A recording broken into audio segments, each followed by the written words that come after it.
Rebel religion in the news.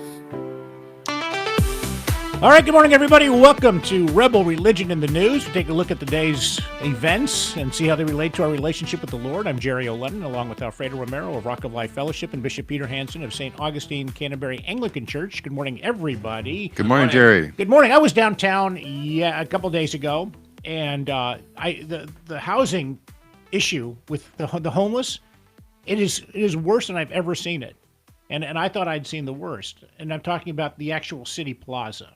You know, Yeah. And I know your church is down near there. I don't know if you ever make a point of trying to avoid going through the plaza, but there must have been a dozen tents at least. Tents. It used to be just people would hang out in a sleeping bag and just hang out there for a day, and then, but there were tents, and I'm like, that's supposed to be the heart of Chico. Sure.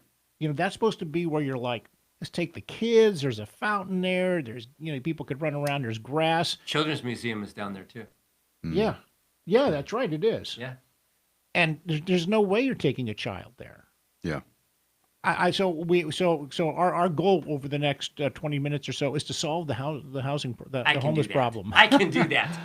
There really is no there. If we had a solution, if there was a solution, we'd have it by now. There is a solution. Well, the solution is Jesus. Yeah. Right. Yeah. Right. It's the actions of Jesus that would solve the homeless issue. Yeah. At least most of it. It's kind of down to the light bulb changing. You know, how many does it take to change it? The light bulb has to want to change. Yeah. No. You ever had a light bulb that won't come out? You know. Well, Can't change it. you probably have come across. We've got a more lot of homeless stories. people Sure. over at your church. You're located over on Salem Street. Yeah. Next to what? Third and Salem. Third and Salem. Across from Kirk's Jewelers. Okay, yeah. Yeah. Catty corner to the parking structure. And when people come in and they're homeless, you could generally tell. Okay. Yeah. Sometimes I've been in your church on Sunday when sometimes a homeless person will come in there and everybody kind of like, I don't want to say they're on edge, but it's like, okay, this is sort of, you could tell this person is struggling or going through a difficult time and looking for a place to, and that's a good place to go. When someone comes in and says, I need something, I need some help, what is it that you do? What is it the church can do? I discern. Really, what the homeless problem is very often is how quickly to get rid of somebody. So I'll give them some money. Yeah. And you haven't solved anything. No. This person doesn't have a relationship with money. That's why they're homeless. You know, part of why they're homeless. There's a complex there, and you've got, first of all, we've got to understand we're not guilty. We got to start there.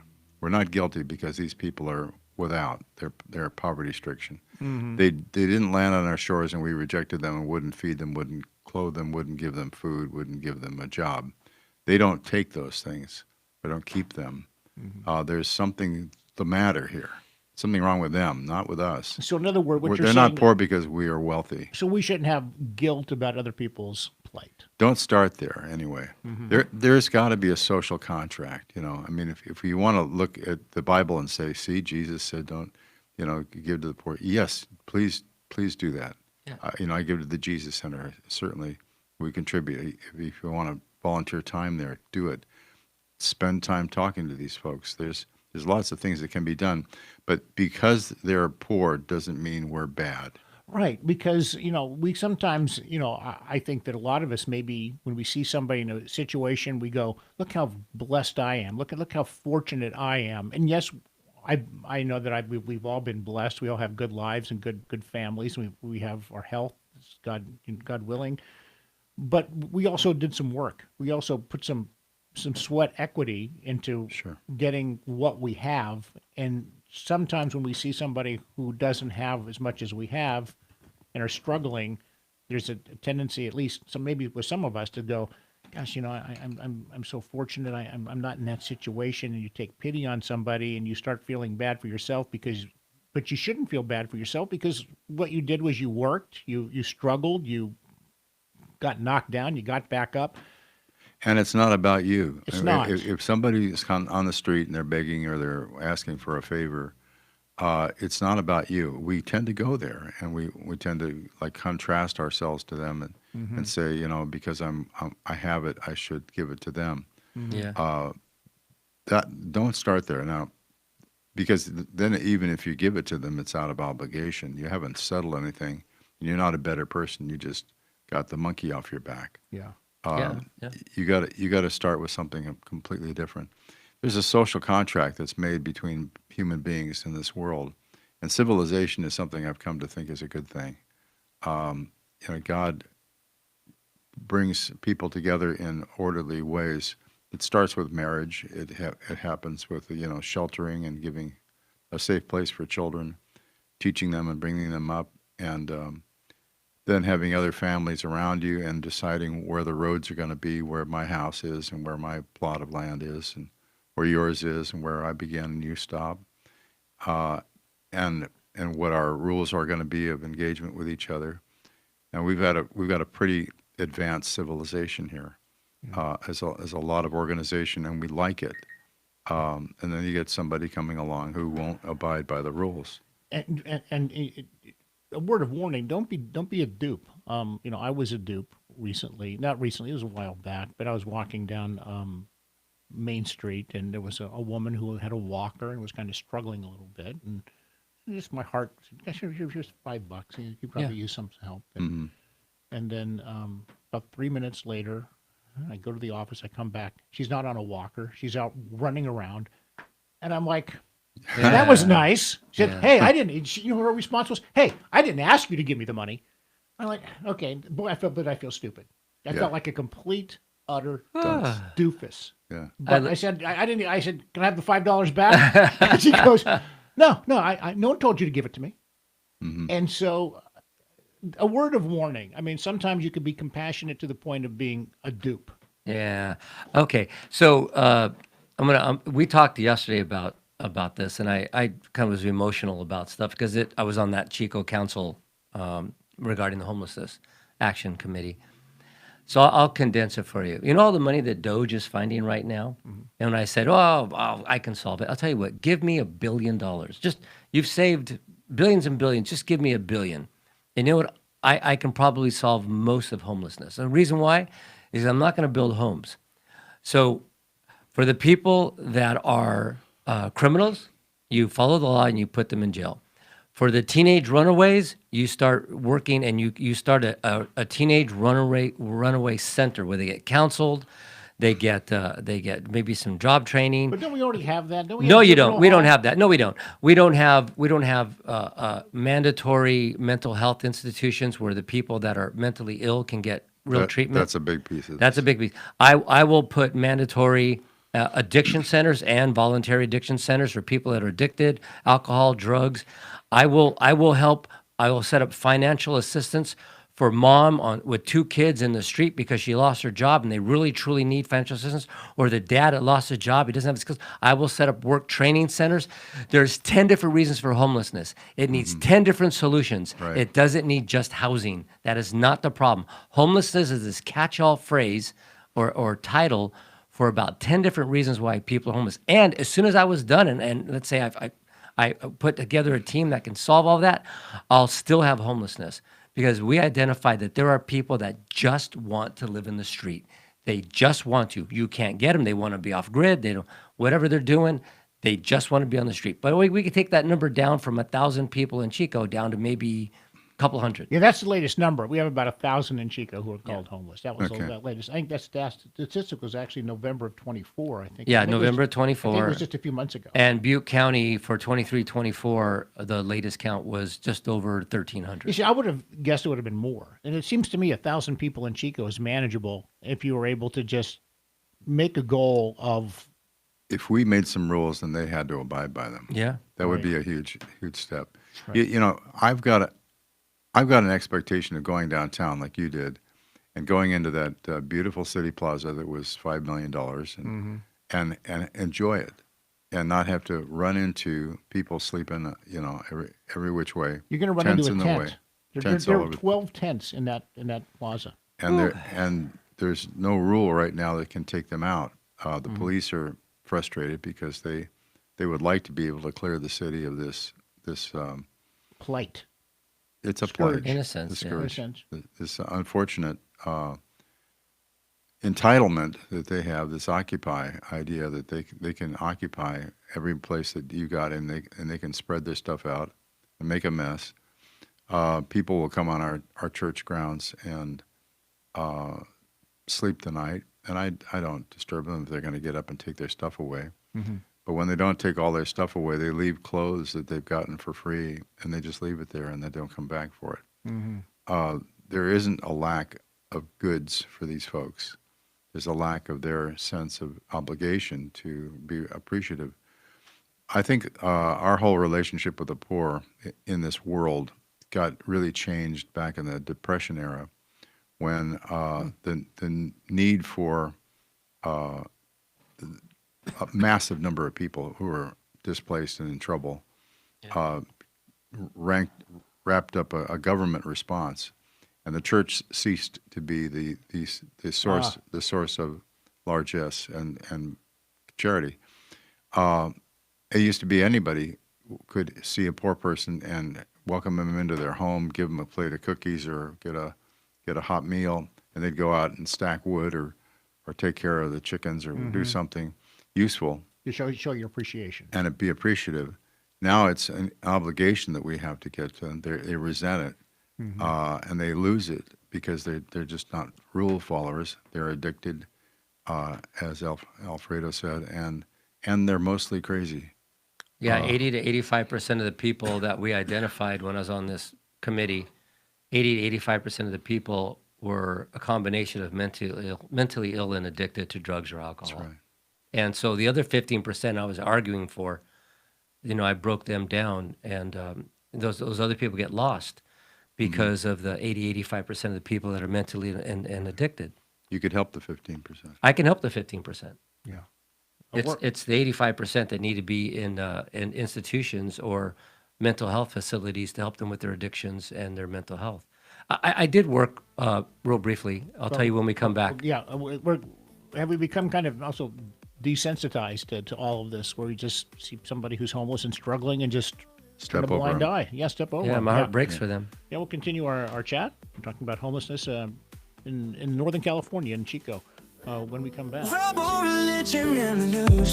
The Bible says that we are to have pity and compassion for people that are poor. We're to help the widows and the orphans, and that gets kind of like mentioned to me a lot when somebody comes up to the church and says, "Hey, I need help. I need money. I'm homeless." We want to offer them the real Savior in this, and that's Christ, their relationship with God. As soon as we start mentioning God and Christ, hand them a Bible, pray with them, they'll walk away. Yeah. So I worked for a few years for, we're here with Bishop Peter Hansen and Jerry Lennon, our host. But I just want to mention real quickly, I worked with Celebrate Recovery for quite a few years, and that's just a program that helps people that are drug addicted or addicted something somehow, and they want help. There is something I noticed working with them, that we need to get to people as soon as possible. We need to get to these people and offer them hope that Christ offers them, because when they're drug addicted, alcohol addicted, there's something that happens. Their mental capabilities pass this line where they're no longer reasonable and rational and can have a conversation to help them. They're so fried that they're really beyond human help. It's going to take a miracle of God to help these people. So I have compassion for all of them, but we need to do something now, because the more they get to this point of just annihilated by their drug addictions, they can't even help themselves. Yeah. That's very true. And we use the biblical model to admonish us all to be charitable, and I think that's good. That's fair. But if you look at books like Exodus and Leviticus, there's lots of rules that are laid down, and it's rules for everybody. The children of Israel were on the desert, and they were in a martial law situation. Everybody was against them. All the nations around them would kill them, and they had to have the favor of God in order to survive that. We're kind of getting back into that sort of a world where we need the favor of God, or we aren't going to make it. I was looking online. Yeah. And if we want the favor of God, if you love me, obey me, is what Jesus says. Obey means rules. There's got to be rules. If you don't want any rules, and you're going to park your tent right on 4th and Main and at the city hall and say, I get to be here. There's this belief, I think, that Jesus is full of compassion, which he was. But was there a point where Jesus said, He was not an enabler. yeah, I don't have compassion anymore. My compassion has run dry. Is it possible for people, is it okay for people's compassion to run dry? He healed people of long-term lameness or disability, but then he would admonish them not to sin anymore. Yeah, You had that's to true. begin living right, and it's a focal point. It's a challenge because the person has relied upon their infirmity to be able to make a living. Now they're not infirm anymore. What are they going to do with it? They have to work. They've got to get up. They got to take their pallet and go home. They got to then decide how to positively live their life, contributing to the society instead of just taking. Yeah, one thing that broke my heart was when the church first opened. We had opened 10 years. About 2 years into it, there's a young homeless woman that came into our church, and she was unfortunately, selling her body out in the street and things like that. But she wasn't too far gone mentally. So make a story short, we helped her. She got into rehab, got herself cleaned up. She had a couple of kids. I had some contacts with some low-income housing. She was clean. She looked good. She, was doing very well. She had her kids. They were so excited to have mom back. And got him placed into a housing. A month later, I got a phone call from the gentleman that was my connection. Says, I'm really sorry, but we had to call the cops last night. She came home, drug addicted again. Did drugs again, and she got in a fight with her teenage daughters. Goes, Mom, how can you do this to us again? They got thrown out. There's only so much you can do physically. This is a deep spiritual problem with the ones that really need spiritual help.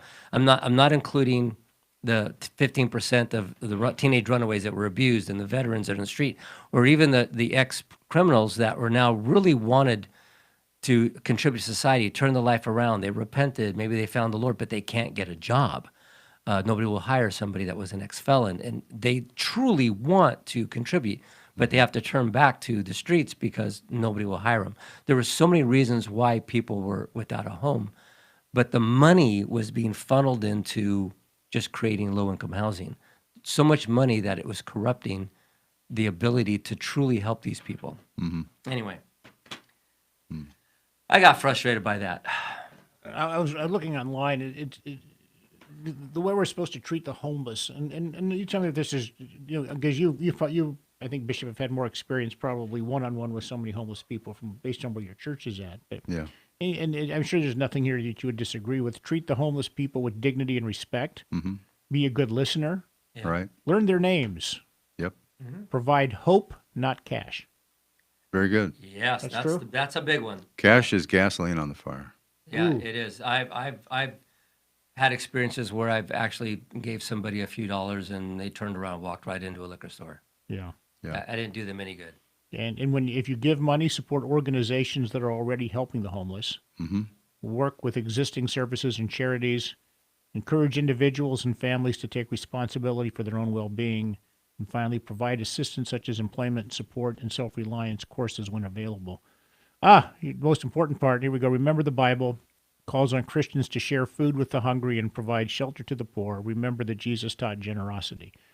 I think that sometimes, no one here, but I think sometimes Christians forget that part of it because they Sounds great, but that's not the answer. Well, I will say It can be a special fix for a special encounter. You talked about hearing them, listening, and interacting and knowing their name. If you learn the story and it's a genuine story and it's like one of those 15% you talked about, Yeah. then you feel, okay, discernment says I can release that much charity to this person and they're not going to abuse it or cuss me out. But yeah, I've given church money to people who I know just blew it right out. They didn't use it like they said they were going to do it. Yeah. One of the ploys of poor people coming through town are that they come to you and say, I'm trying to get from here to I'm between Portland and Denver, and I got stuck here. My car broke down, and I need money to fix it. And I said, the line between Portland and Denver doesn't run through Chico. Yeah. My wife works at another church in town, and we get the same phone calls. There are, and I'm just saying facts. I'm not making a judgment here, But there are people that will take their cell phones and go down the list of churches, A through Z, Yeah. and they will, Well, they do. same story, try to Oh, get yeah. what they can. And I guess, I'm not saying I don't have compassion for them, but the answer goes deeper than a $5 bill or a $10 bill or a gas card. The answer truly is Christ. And from that, I want to serve people the right way. However, the corrupted government won't put the money where they really, truly need it. And, we went through this council that I was on in 2021, and I was so frustrated because all they wanted to do is build houses. They were ignoring the 10 different reasons why people are homeless. And so I just got frustrated. I had gotten shafted a few times by some people who used our money wrongly and then were wrong. So I put myself a limit of $40. I'll give $40 if the cause is worthy. That's the limit, period. I don't give more than that, so they can't get it isn't quite a motel room. But I got a call from somebody who said, again, putting on the Queen for a Day, poverty thing, and kids need food, and we're out of socks. We're trying to get back to Oklahoma. Da da da da. And I thought, okay, all right, I'll bring you $40 check. And but on the way over there, I'm kicking myself and saying, I just know they're going to have like a widescreen TV, like a 50-inch television, and I probably got HBO. These are two things I wouldn't do for myself. Right. We don't have that, but I'm going to give them some money, and they're going to have all this stuff that's just wasted. Sure enough, I showed up on the porch. They had their hair dyed black. I don't know what they were about. And inside is this huge color TV screen, and little kids coming out and saying, "Can we watch HBO?" Wow. And I went, PlayStation. I need a PlayStation. Yeah, $40 probably went to a PlayStation. yeah, so, Yeah. okay, The answer is still Christ. The answer is a spiritual problem. yeah, But then I've known good Christian people, genuine with integrity, that found themselves without a home. But when it comes Yes. to food, but real quickly, but we have 2 minutes left. When I think about food, there's always availability for food. There are food pantries all around the city. right. Salvation Army always has Clothing. food available. Catholic Charities has Yeah, food yeah, around. yeah. There's Jesus always Center Jesus is Center feeding always has food. food. Yeah. I don't know if there's ever a need to go and say I Nobody need food. starves to death in America. They don't. Nobody. Right. In fact, America's poor class are mostly obese. Yeah. They eat poorly, but they eat a lot. That's Yeah. not the problem. Lack of food. There's- Lack of desire. And how do you build desire in somebody? How do you get them people to get? How do you build Lack of somebody to give character. motivation? I knew a family of women who were 3 generations on the dole. And I remember when the mom came to me and told me her daughter had just had a baby, and they're so happy because they can get that much more money. And I'm thinking I've heard that. it's just multi-generational. Yeah. They're training them not to have any value other than to take off the hog trough, and they were all fat, and not a judgment, but they were all very big, and their whole life is spent trying to get this free money, Yep. and there's no aspiration for anything more. Yeah, they got to be trained. They need something, Yeah. like you say, an obligatory place where they go and they learn life skills. Yeah. There's answers out there. There's solutions out there. But from what I've experienced, there's so much corruption and money Oh boy, that there's a lot of money in poverty. we got to pray for someone to come around within power to be able to offer some solutions. Thank you to Bishop Peter Hansen, St. Augustine Anglican Church, 10 o'clock service time over on Salem Street. I should have the address memorized. 228. 228 Salem Street, downtown Chico. Thank you so much. And thanks for joining us, everybody. So long.